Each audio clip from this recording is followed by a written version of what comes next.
La grande bataille de dinosaures de l'arc de Smolensk est transcrite comme suit dans la maison des tablettes. À la 1230e heure du 7e jour du mois de Ramadan, le combat débuta sur les rives du Dinor, le fleuve duquel procèdent les anges. Les terribles lézards du bon roi Thibaut étaient formés en ordre de bataille et déployés en un large front.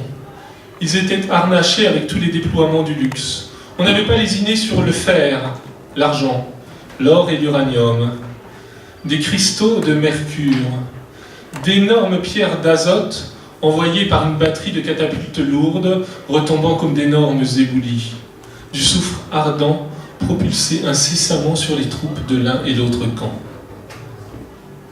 Saladin adopta l'ordre oblique, chargeant sur son aile droite la totalité des dinothériums, créatures terrifiantes dont il disposait. D'abord, il réalisa vers le centre une perturbation-diversion avec des dinortitiformes, et ses oiseaux rapides se lançaient sur les troupes sidérées du roi.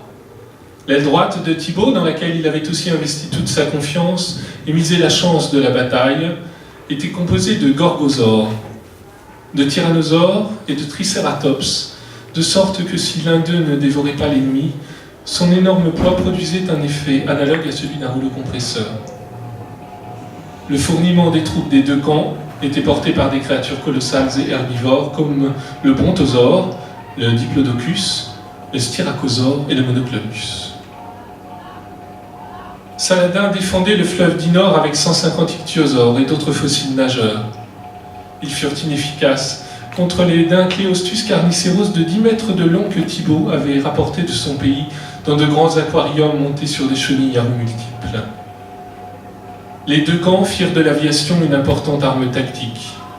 Des nuées de ptérodactyles luttaient dans les airs. Chaque fois qu'un groupe s'appropriait un secteur du ciel, ils fonçaient pour attaquer les formations ennemies déployées à terre. Les tyrannosaures, se sentant blessés, étaient pris de folie et mordaient leur propre cornac. D'autres créatures, enragées par le sang, se jetaient dans une folie meurtrière d'amis et d'ennemis, mais la majorité effectuait les ordres avec discipline, et ce jusqu'à la fin. Ce jour-là, Thibaut gagna.